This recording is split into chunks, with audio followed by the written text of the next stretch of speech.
Nós, estudantes de Relações Internacionais da PUC São Paulo e integrantes do grupo de estudo de conflitos internacionais, firmamos uma parceria com Democracy Now! A partir de agora, vincularemos com legendas em português as mais importantes notícias internacionais da semana.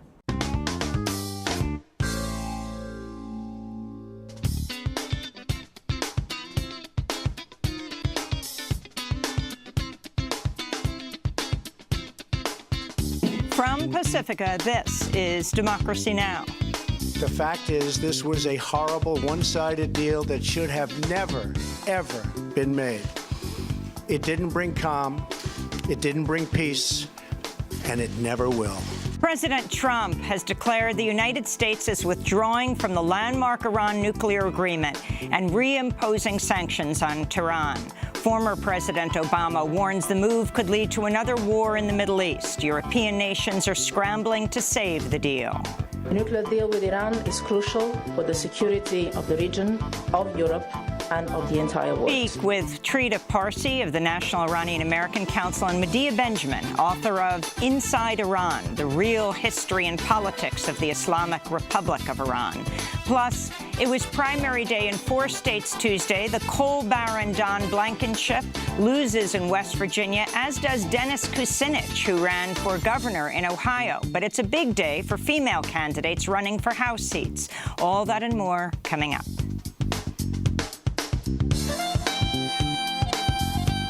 Welcome to Democracy Now!, democracynow.org, the War and Peace Report. I'm Amy Goodman. European nations are scrambling to save the landmark nuclear agreement with Iran 1 day after President Trump announced he'll pull the United States out of the deal and reimpose sanctions on Iran. The Iran deal is defective at its core. If we do nothing, we know exactly what will happen.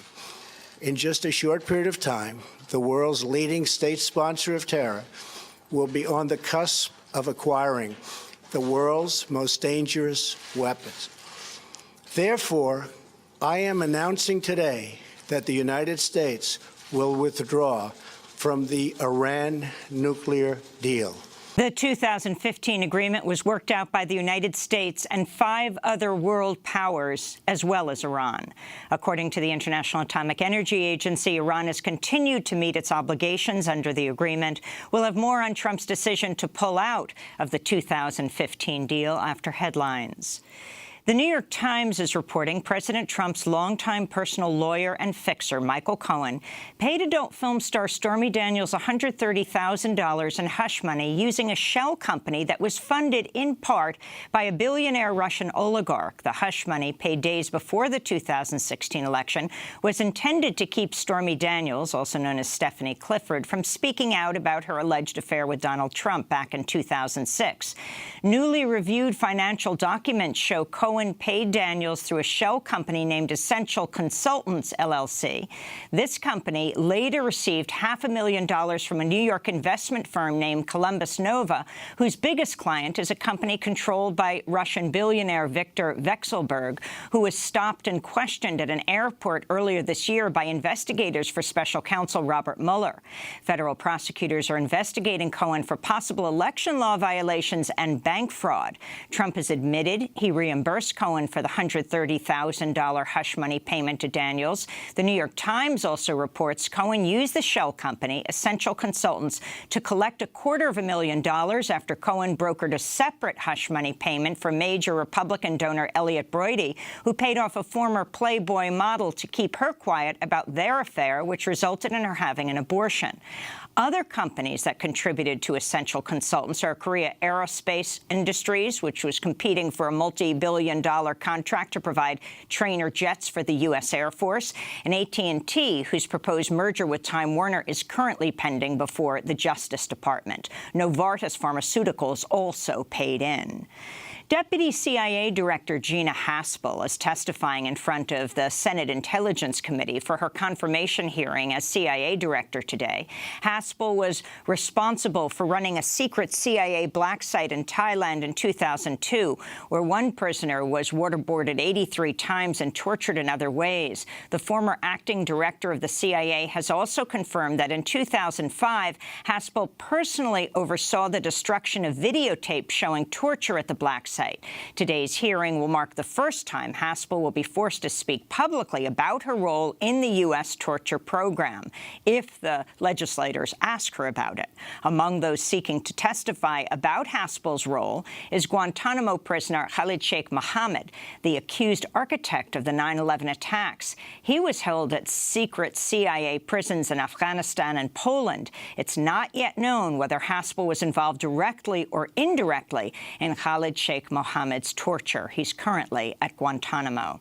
New York Governor Andrew Cuomo has appointed a special prosecutor to investigate accusations that resigned New York Attorney General Eric Schneiderman physically assaulted at least 4 women.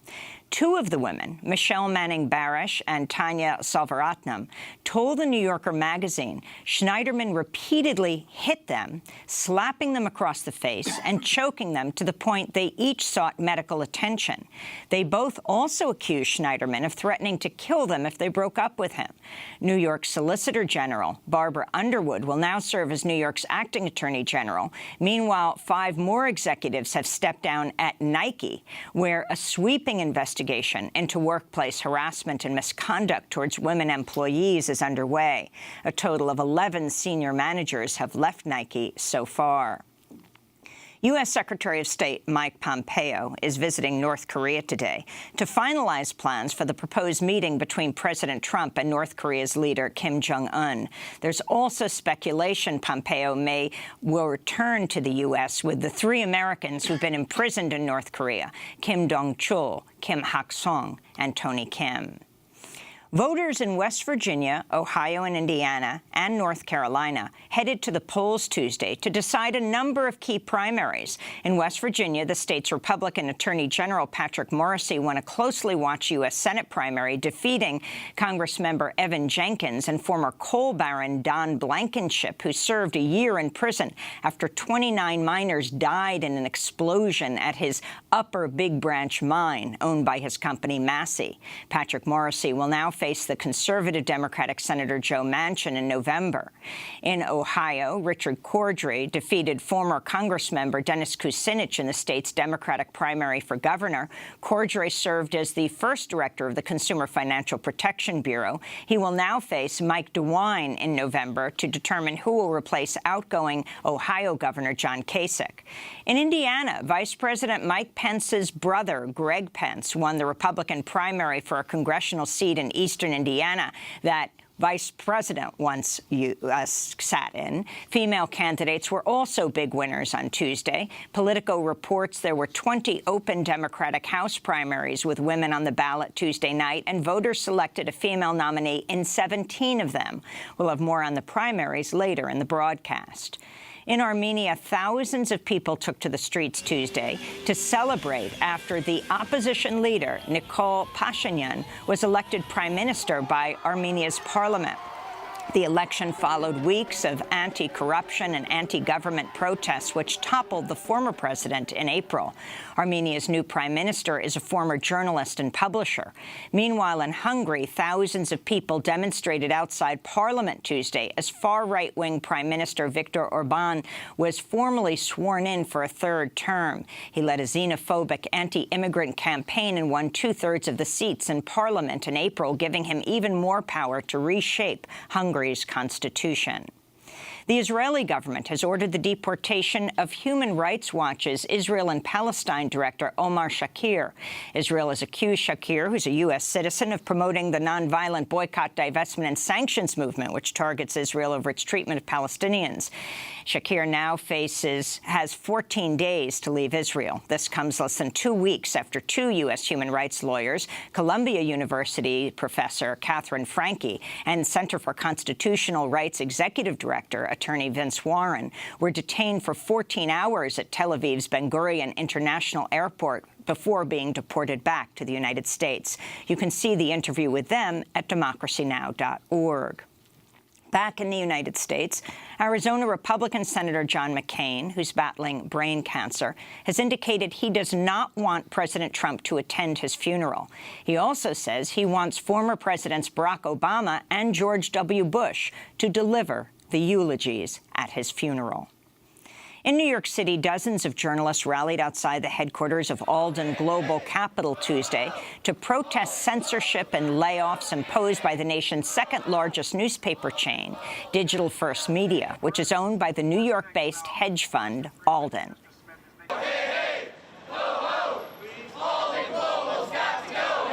My name's George Kelly. I'm a breaking news reporter for the East Bay Times in Oakland, California. We won a Pulitzer Prize last year covering the ghost ship fire in Oakland, where 36 people lost their lives in a warehouse. Our investigative reporters, our breaking news reporters, our photographers and editors worked to hold institutions accountable. We need to know that nothing like this can ever happen again. We won the Pulitzer Prize, and we had layoffs a week later. I flew 3,000 miles today to give Alden Global Capital a message: invest or sell. To see our full coverage of journalists protesting against Alden Global Capital, you can go to our website at democracynow.org, where we interviewed reporters from the Denver Post and the Boulder Daily Camera. A Louisiana judge has ruled the permit for the proposed 163-mile Bayou Bridge pipeline is illegal, meaning the pipeline's construction must now be halted as the permit is reconsidered. The proposed pipeline has faced mounting resistance from residents and environmental activists. It's being built by Energy Transfer Partners, the same company behind the Dakota Access Pipeline. In California, the granddaughter of Bob Marley is vowing to sue the Rialto Police Department after she and two other friends were surrounded by a swarm of police cars and a police helicopter as they were checking out an Airbnb rental. The three women are all black. The police were dispatched after a white neighbor saw the three women carrying suitcases out of the rental home and called the police to report a possible burglary. It's the latest in a series of high-profile incidents of racial profiling and racial discrimination, including two black men being arrested at a Philadelphia Starbucks for being inside the coffee shop while they were waiting for a third man to arrive for a business meeting. And activists around the country have begun bailing black women out of jail as part of the second annual Black Mamas Bailout, a nationwide effort to free black mothers and reunite them with their loved ones ahead of Mother's Day this Sunday. This is Southerners on New Ground's Executive Director, Mary Hook, speaking on Democracy Now! Last year during the first Black Mamas Bailout. We know that about 80% of black women that are sitting in cages right now are single parents and caretakers. We know that the 1 out of 3 black trans women who have spent time in the cage have experienced sexual violence in the cage. 1 out of 9 black children have parents who are incarcerated. And so our goal is to be able to free our people from these cages using the traditions from our ancestors that brought each other's collective freedom, to get our folks back home, and to highlight the crisis around the cash bail system, put pressure on all of these institutions who are making money off of our people suffering, but most importantly, restore the life that this cash bail system have taken from our people. And those are some of the headlines. This is Democracy Now!, democracynow.org, The War and Peace Report.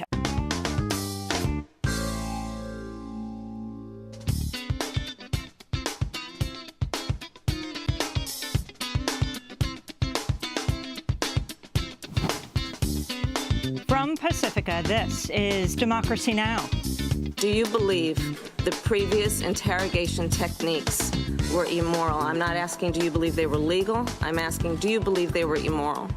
Senator, I believe that CIA did extraordinary work to prevent another attack on this country, given the legal tools that we were authorized to use. Please answer.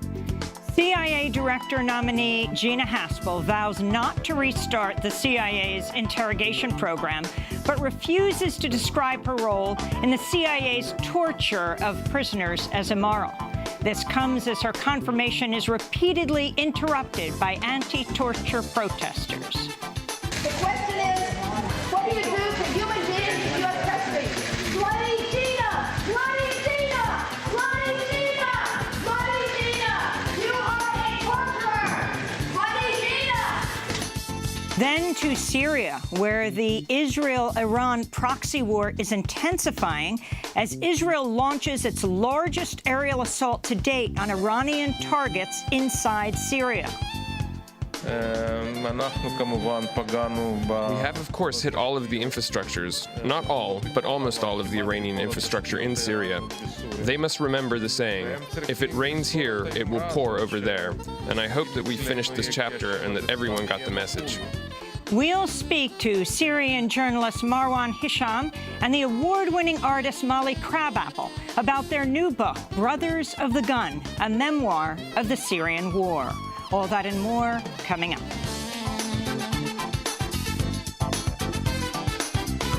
Welcome to Democracy Now!, democracynow.org, The War and Peace Report. I'm Amy Goodman. Israel's bombed dozens of Iranian targets inside Syria in the largest attack by Israel since fighting began in Syria in 2011. The bombing raid came a day after Israel accused Iranian forces in Syria of firing 20 rockets at Israeli forces in the occupied Golan Heights. Israel's military said it hit all of Iran's infrastructure inside of Syria overnight, including a munitions storage site at Damascus's international airport and logistics headquarters of the Iranian Quds forces. The bombings lit up the night sky and rattled windows across Syria's capital city of Damascus. Monitoring groups say the strikes killed 23 fighters, including many Iranians and 5 Syrian soldiers. On Capitol Hill, President Trump's nominee to head the CIA, Gina Haspel, repeatedly refused Wednesday to call the CIA's post-9/11 treatment of prisoners torture and declined to state whether she believes torture is immoral. Deputy CIA Director Haspel's comments came in testimony to the Senate Intelligence Committee as she made her case to become CIA director. Haspel is a 33-year CIA veteran who was responsible for running a secret CIA black site in Thailand in 2002, where at least one prisoner was waterboarded and tortured in other ways during her tenure. Haspel also oversaw the destruction of videotape showing torture at the black site. This is Democratic Senator Kamala Harris of California questioning Gina Haspel. Do you believe in hindsight that those techniques were immoral? Senator, what I believe sitting here today is that I support the higher moral standard we have decided to hold ourselves to. Can you please answer the question? Senator, I think I've answered the question. No, you've not. Can't do it. Haspel's hearing was repeatedly interrupted by protesters, including members of the group Code Pink, who shouted, "Bloody Gina, you are a torturer," and other slogans, as they were hauled out of the hearing by Capitol Police. Stop torture! Stop torture! Stop torture! Gina, stop torture! Gina Haspel is a torturer! Stop crucifying Muslims! Stop crucifying Muslims! Among those arrested was Ray McGovern, a 78-year-old retired CIA officer whose arm was reportedly dislocated after he was thrown to the ground by officers. Republican Kentucky Senator Rand Paul has said he will vote against Haspel, but she appears headed for confirmation after 2 senators considered swing votes said Wednesday they would vote for her. We'll have more on Gina Haspel after headlines with journalist Jeremy Scahill. 3 U.S. citizens who'd been held as prisoners in North Korea have been returned to the United States, where they were greeted by President Trump early this morning at Joint Base Andrews in Maryland. The release of Tony Kim, Kim Hak-song, and Kim Dong-chul came after Secretary of State Mike Pompeo met with North Korean leader Kim Jong-un in Pyongyang, and as the U.S. continued to negotiate terms of what would be an unprecedented meeting between Kim and President Trump very soon. On Wednesday, Trump told reporters he'd ruled out a meeting at the demilitarized zone separating North and South Korea, saying he'd announce the time and place of the summit by the end of the week. The announcement leaves Singapore as the likely location for the meeting. The White House said Wednesday it's preparing to impose new sanctions on Iran as early as next week, after President Trump withdrew the U.S. from the landmark 2015 Iran nuclear pact. The move came as President Trump warned Iran of severe consequences if it restarts its nuclear program. Iranian President Hassan Rouhani said shortly after Trump's announcement Tuesday, Iran may start enriching uranium if the multilateral nuclear agreement collapses completely. On Wednesday, Saudi Arabia's foreign minister, Adel al-Jubeir, told CNN his kingdom is prepared to build its own nuclear weapons if Iran proceeds toward a warhead. We will do whatever it takes to protect our people. We have made it very clear that if Iran acquires a nuclear capability, we will do everything we can to do the same. Meanwhile, hopes are fading for the release of at least 5 U.S. citizens being held prisoner in Iran on what supporters say trumped-up charges. Relatives of the prisoners say President Trump's move to withdraw the U.S. from the Iran nuclear deal is likely to prompt Iran to add to harsh prison terms. This is Babak Namazi, whose father Bakir and brother Siamak were given 10-year sentences for, quote, collaborating with a hostile power, the United States. Nothing prepares you for the horror of having not one, but 2 family members taken away from you. The feeling of despondency, the feeling of utter confusion, of being stuck in a situation where your loved ones are in horrible conditions, that they've been held in situations which is deplorable, and all of it being so unjust and unexplainable. The New York Times reports President Trump's longtime personal lawyer and fixer, Michael Cohen, leveraged his access to the president as he solicited donations to a shell company used to pay hush money to Stormy Daniels, the adult film star who says she had an affair with Donald Trump in 2006. Cohen used the promise of White House access as he brought in a total of $4.4 million in payments to a shell company, Essential Consultants, LLC, from clients including AT&T, Korea Aerospace Industries, and a company controlled by a Russian billionaire. Cohen also received $1.2 million from the drug maker Novartis for, quote, consulting services. An unnamed Novartis employee told the medical news site Stat, "We were trying to find an inroad into the administration. Cohen promised access to not just Trump, but also the circle around him. It was almost as if we were hiring him as a lobbyist," they said. Novartis acknowledged Wednesday company officials were questioned by special counsel Robert Mueller's team about the payments. Meanwhile, Michael Cohen refused to answer reporters' questions except to say the document revealed by Michael Avenatti, the lawyer for Stormy Daniels, was inaccurate. Any response, Avenatti? This document is inaccurate. At the White House, Press Secretary Sarah Huckabee Sanders refused to say whether President Trump knew about Cohen's solicitations. As you know, due to the complications of the different components of this investigation, I would refer you to the president's outside counsel to address those concerns. Is the president concerned that major corporations were giving money to somebody very close to him at a time when they had business before the federal government? I haven't heard the president express any specific concerns about that. Speaking to Bloomberg News, Trump's lawyer, former New York Mayor Rudy Giuliani, said, quote, "The president was unaware of this. The president is not involved in any respect," Giuliani said. In Afghanistan's capital, Kabul, ISIS and Taliban fighters are claiming responsibility for a pair of suicide attacks Wednesday that killed at least 7 people and wounded 17 others. The near-simultaneous attacks appeared to target an Afghan intelligence agency near an Asian Development Bank office, as well as a police headquarters. Meanwhile, in western Afghanistan, Taliban gunmen overran a police station Wednesday, killing 8 officers. That assault came as a nearby airstrike killed 6 police officers, an attack that local officials blamed on the U.S.-led coalition. In a statement, a Pentagon spokesperson questioned whether the dead were in fact police and promised an investigation. In Nicaragua, tens of thousands of people marched through the streets of the capital, Managua, on Wednesday, calling for President Daniel Ortega to resign, demanding justice for those killed by government forces during protests last month against a rollback of Social Security benefits.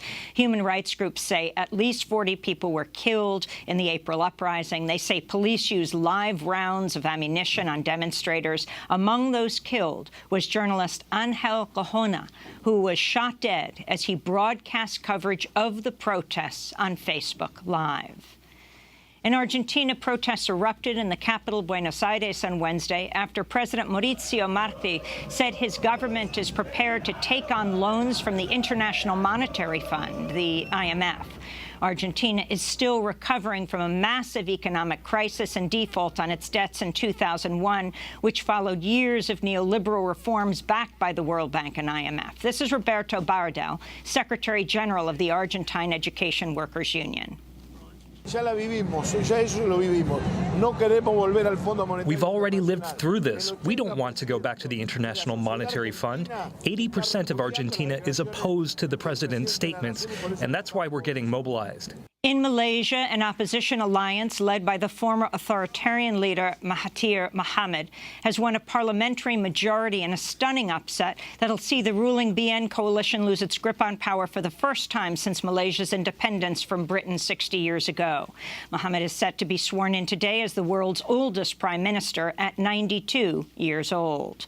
Back in the United States, Vermont Independent Senator Bernie Sanders has introduced a bill that would repeal anti-union right-to-work laws while streamlining union elections and requiring employers to negotiate in good faith. The Workplace Democracy Act would also crack down on employers who punish employees for organizing unions. This is Jose Ramirez, an Illinois truck driver who says he was fired from his job at XPO Logistics over his union organizing. In October 2016, my coworkers and I decided we needed a voice and respect on our job.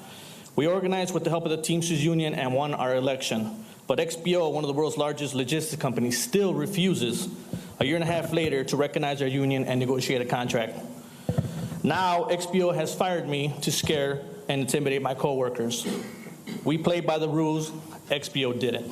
California is slated to become the first U.S. state requiring solar panels installed on all new single-family homes. The unanimous move by the California Energy Commission is expected to raise housing costs amidst a dire housing crisis, but savings from reduced energy use will lower the cost of homes over their lifespans due to lower energy prices. California has set a goal of all new homes being zero net energy by 2020. And a correction to one of yesterday's headlines, a Louisiana judge has ruled that one of the permits for the Bayou Bridge pipeline is illegal. But this ruling has not halted construction along the controversial 163-mile pipeline. And those are some of the headlines. This is Democracy Now!, democracynow.org, The War and Peace Report. Nosso programa fica por aqui. Você pode acompanhar a gente pela página do Facebook e pelo blog do GS Terra em Transe. Nos vemos na próxima semana. Até lá!